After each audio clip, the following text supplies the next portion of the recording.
చంద్రబాబు నాయుడు అక్రమ అరెస్టును జీర్ణించుకోలేక ఆయనకున్నటువంటి అభిమానము ప్రేమతో ఉన్నటువంటి ఈ యొక్క పేదరికమైనటువంటి పేదలు మన వెంకటమ్మ గారు అక్రమ అరెస్టును జీర్ణించుకోలేక హఠాత్ మరణం చెందితే ఈ అనంతపురం అర్బన్ నియోజకవర్గం ఇన్ఛార్జ్ అయినటువంటి ప్రభాకర్ చౌదరి గారు వచ్చి వారికి అండదండలుగా నేను ఉంటానని చెప్పిన వారికి ఆ కుటుంబానికి భరోసా కల్పించి వారికి కూడా దహన సంస్కారాల కోసం కొద్దో గొప్ప 60,000 రూపాయలు డబ్బులు ఇవ్వడం తిరిగి ఇక్కడ ఉన్నటువంటి స్థితిగతులను పార్టీ ఆఫీస్కి తెలియజేసి వారి యొక్క ఆర్థికంగా చితికిపోతారు ఆ కుటుంబాన్ని ఆదుకోవాలని చెప్పిన ఆలోచనతోనే ఆనాడు ఇక్కడ ఉన్నటువంటి విషయాలు పార్టీకి తెలిస్తే మరి నిజంగా ఈరోజు వచ్చి భువనేశ్వరి గారే ఈ ఇంటికి వచ్చి పరామర్శించేటువంటి పరిస్థితి ఉంది.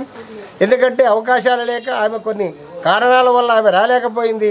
ఎప్పుడైనా కానీ ఈ యొక్క తెలుగుదేశం పార్టీ ఈ యొక్క పేదల పక్షాన్ని నిలబడి వారికి అండదండలుగా ఉంటుంది. అందుకోసమే నిజం గెలవాలని ఒక స్ఫూర్తితో పనిచేసింది.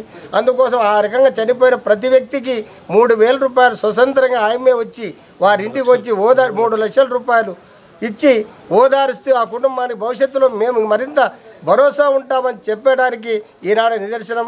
అందుకోసం మా యొక్క ఇన్ఛార్జ్ ప్రభాకర్ చౌదరి గారు కూడా వచ్చి స్వయాన ఇవ్వాల్సిండేది. ఆయన కొన్ని కారణాల వల్ల హైదరాబాద్ ప్రోగ్రాంలో ఉండి ఆయన తనయుడు మన మధుకర్ చౌదరి వచ్చి వారికి అందజేయడం నిజంగా ఇలాంటిది రేపు భవిష్యత్తులో ఏ యొక్క కార్యకర్తకు ఏ యొక్క అన్యాయం జరిగినా లేదా వారి యొక్క ఆర్థిక స్థితిగతులు ఏదైనా ఉన్నా ప్రభాకర్ చౌదరి గారి ఆధ్వర్యంలో ఈనాడు ఈ అనంతపురం నియోజకవర్గంలో తెలుగుదేశం పార్టీ ముందుండి ఆ కుటుంబాలు ఆదుకుంటే ఉంటుందని భవిష్యత్తులో వారికి గ్యారెంటీ ఇస్తూ రేపు 2024లో మనకు ఎవరైతే అవసరమో అలాంటి నాయకుని ఎన్నుకునేదానికి ప్రజలందరూ సంసిద్ధంగా ఉండాలని చెప్పి మేము మనవి చేస్తాను.